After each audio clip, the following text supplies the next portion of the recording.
because wrestling is terrible and King of the Iron Fist is pulling a work and no showing, we're just going to go over wrestling's main topics for the week rather than having two separate reviews because, one, I don't want to review Raw, and two, TNA had some technical difficulties this week with their program to the point where I only paid attention to about half of it. So, we're going to go over the main points instead. We're going to start with Raw first, and then we'll go with TNA, and I'm just going to tell you everything major that pretty much happened, so I don't have to waste time with bullshit like Tyler Breeze versus Goldust. If that even happened this week, I don't even know.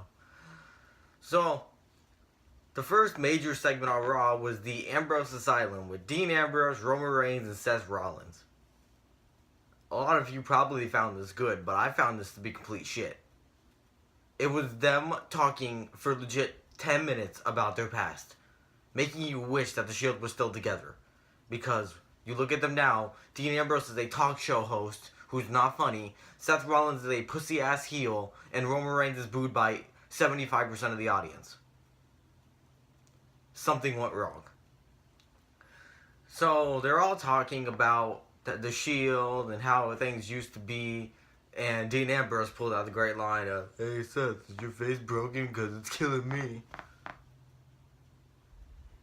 Hang yourself. Please. So how did this segment end?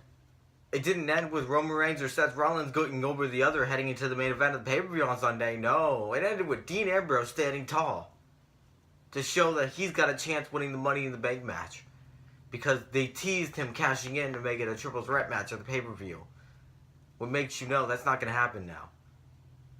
Furthermore, it's stupid. Because you have a main event between Rollins and Reigns on Sunday. And you made them both look like complete jobbers in this segment to Dean Ambrose. Okay. The next major thing was the John Cena AJ Styles contract signing. If this did not guarantee that AJ Styles is losing on Sunday, I don't know what will. Because there was two contracts. There was one, it said AJ Styles with the club versus John Cena, and the other one said AJ Styles versus John Cena. And the savior of all pro wrestling baited AJ into signing the one without the club. He was like, "You signed that one, you a pussy. You signed the other one, you a man with respect." And AJ was trying to make a comeback, and it was not funny. He was like, "I'm not some indie guy with your Kmart shoving it." Meanwhile, John Cena was like, "We're going to take you back on a bullet train to go find your balls in Japan." That was funny. So, AJ Styles signed the contract without the club, which guarantees that he's losing on Sunday. Because if he doesn't lose on Sunday, then he's going to cheat to win. So either way, he's going to look like a pussy. And second off, this is the match that Vince McMahon has been dreaming about for years now. TNA versus WWE in the middle of the ring. There's no way Vince is going to have TNA go over WWE. John Cena's winning this match. I promise you. And don't go on the internet all upset about because you knew this was going to happen. You knew this was going to happen. You just refused to believe it would happen. And that's your own fault. So the pay-per-view is on Sunday, Money in the Bank. I know about two of the matches, well, three of the matches, being the Money in the Bank ladder match, AJ Styles, Cena, and Roman Reigns, Seth Rollins. I don't know what else is happening. They're dubbing this as the greatest Money in the Bank pay-per-view ever in history, John, and it's not like CM Punk walked out with the championship or anything a couple years ago. Right. I think the pay-per-view on Sunday is going to be bad. Do I find it being the worst ever? No, because you have the two matches, but like, those two matches alone can't make a 3-hour pay-per-view, because I don't know what else is happening on this card.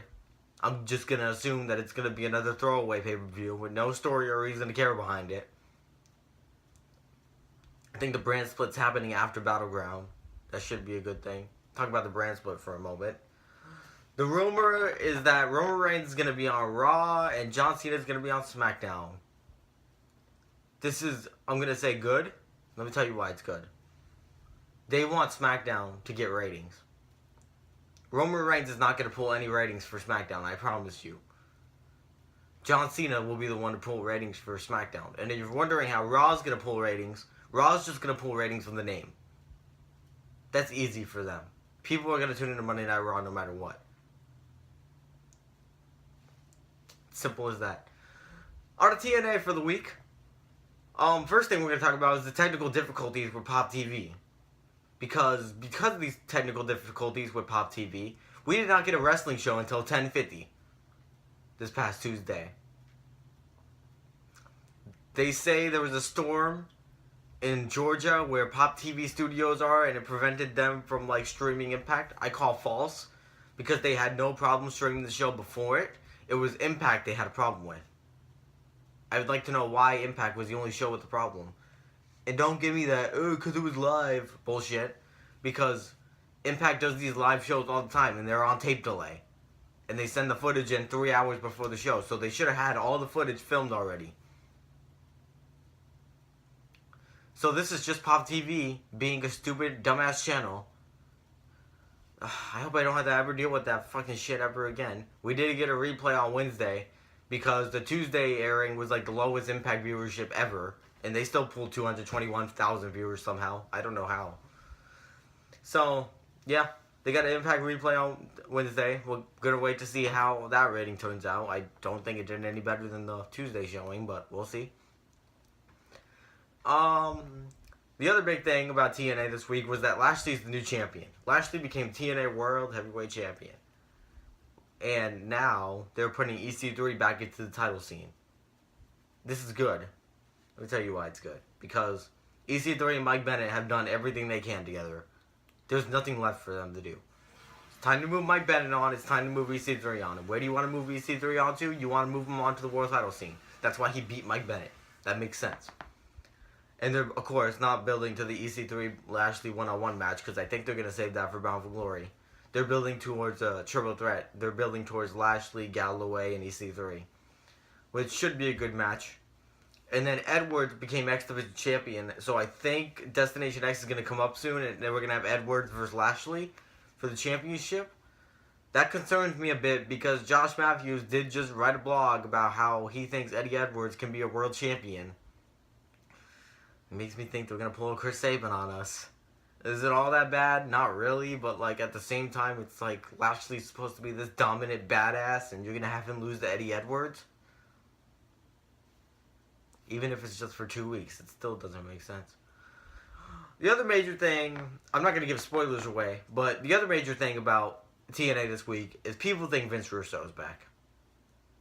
Because Vince Russo sent out a tweet earlier this week saying, interesting, Billy Corgan just called me or something.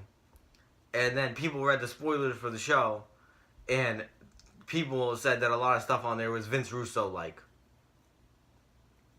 No, I read them too. There was nothing Vince Russo-like about these shows. It's the same TNA we've been getting since month one. That's the thing. Because now that Vince Russo tweeted that, now you all think that there's some Vince Russo working backstage at TNA now. It's been like this since month one. Since Pop TV debuted Impact Wrestling, the booking has been the exact same. There's been gimmick matches every single week. There's been stories every single week. There's been stories that don't make sense. There's been stories that do make sense. It's been like that since month one. And there's been matches with no finishes. So people are just overreacting for no reason. The other story, the last story about TNA this week, Dixie Carter, Billy Corgan, and Maria Kanellis and Mike Bennett angle. This is a Dixie Corgan. Dixie fucking Corgan. Dixie Carter and Billy Corgan feud, basically. Because Billy Corgan is now feuding with Dixie Carter. Why? I don't know why. But, yeah. They're going to build up to that feud because Maria was saying how her and Mike Bennett were treated unfairly. Billy Corgan came out and agreed with them. And then Dixie Carter came out. And she said that Maria and Mike Bennett are delusional. And that they need to earn some respect around here. And Dixie Carter just went and slapped Maria in the face. And she just walked away. And this is supposed to mean that Dixie Carter next week is going to get sent home due to her actions or something. And Billy Corgan's going to run the show. And there's basically going to be this feud. Is this power feud a good idea? Probably not. They do this feud every single year. But at the same time, it's gonna be talked about for sure. So, I don't know. Do you want a bad feud not talked about, a bad feud that is talked about, or a good feud nobody gives a shit about? I don't know. Yeah. That was wrestling for the week. Pay-per-views on Sunday. I don't know when King of the Iron Fist is going to decide to show up to his hometown. Maybe he just walked away and he's going to wait till his contract expires. He's pulling a work on us right now. But yeah, that was wrestling for the week.